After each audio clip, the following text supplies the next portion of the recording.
Plaza now. Now, Moloko, this Kranskop Plaza is normally a site of a very, very heavy traffic activity. How is it looking at this hour? Well, Marcel, for the past 4 to 5 hours that we have been here, the traffic volumes really have not been that bad.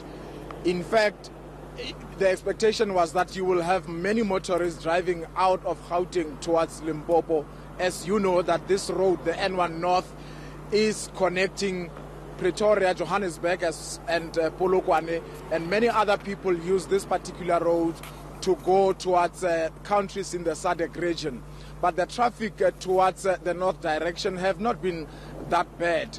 However, we have seen a few motorists, and at some point there was a very long queue of vehicles that were crossing through the gantries of this Kranskop toll plaza from Polokwane going towards the south direction.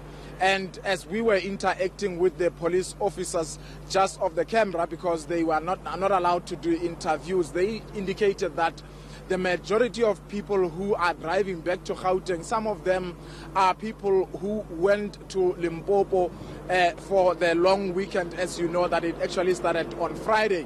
So they told us this time it was the RTMC, an agency of the National Department of Transport, that they don't expect traffic volumes to be that high during the course of the week. Instead, they expect volumes to peak starting from Friday.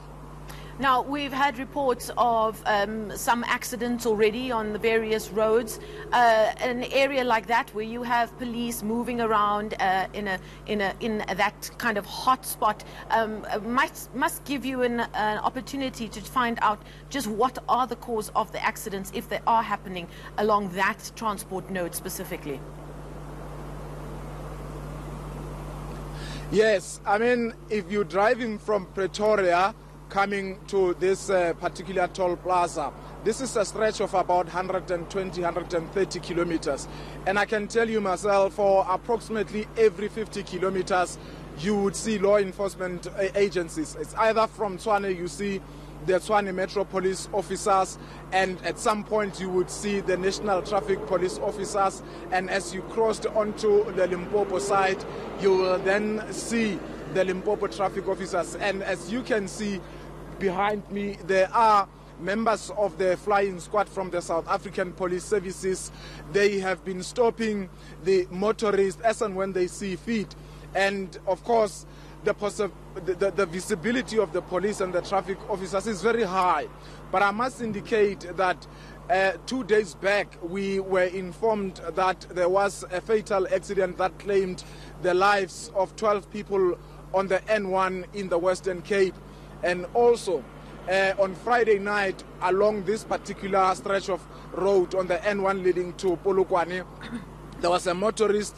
We were told he wanted to overtake. In fact, he overtook using the oncoming lane, as a result, colliding head-on with an oncoming vehicle and killing 3 people instantly. The similar incident happened just last night on the very same N1 road towards Polokwane, wherein the driver of a Toyota Fortuner, apparently there was a tire burst.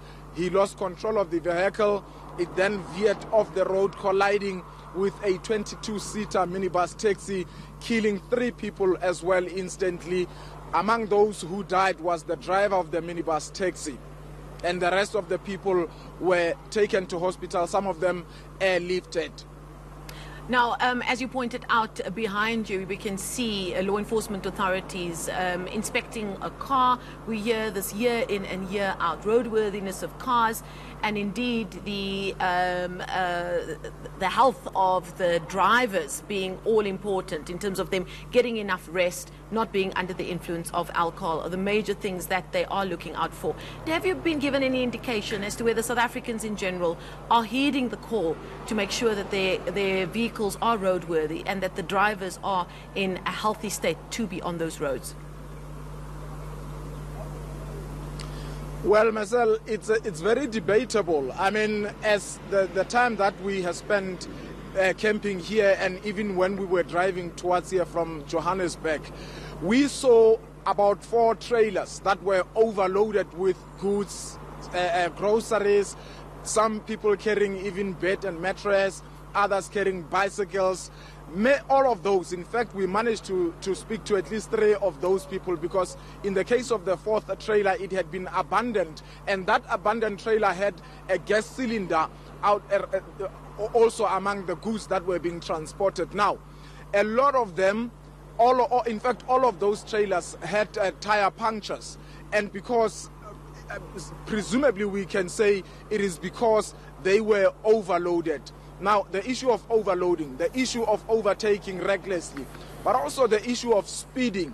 In fact, we saw a tweet on the RTMC Twitter account that last night in Atteridgeville outside Pretoria, an SAPS police constable was knocked down and killed by a speeding motorist who was drunk.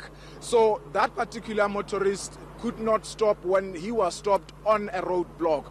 Now, the issue of driving under the influence of alcohol also comes up. Speeding, people overtaking when they are not supposed to be overtaking, people who are texting while they are driving. Now, all these issues can be attributed strictly to the motorist. It speaks to the attitudes of the motorist, because as much as the authorities are saying that they have deployed over 15,000 traffic officers and the police in all the major roads across South Africa, the reality is that it would not be possible to regulate or even to police people's attitudes, Marcel.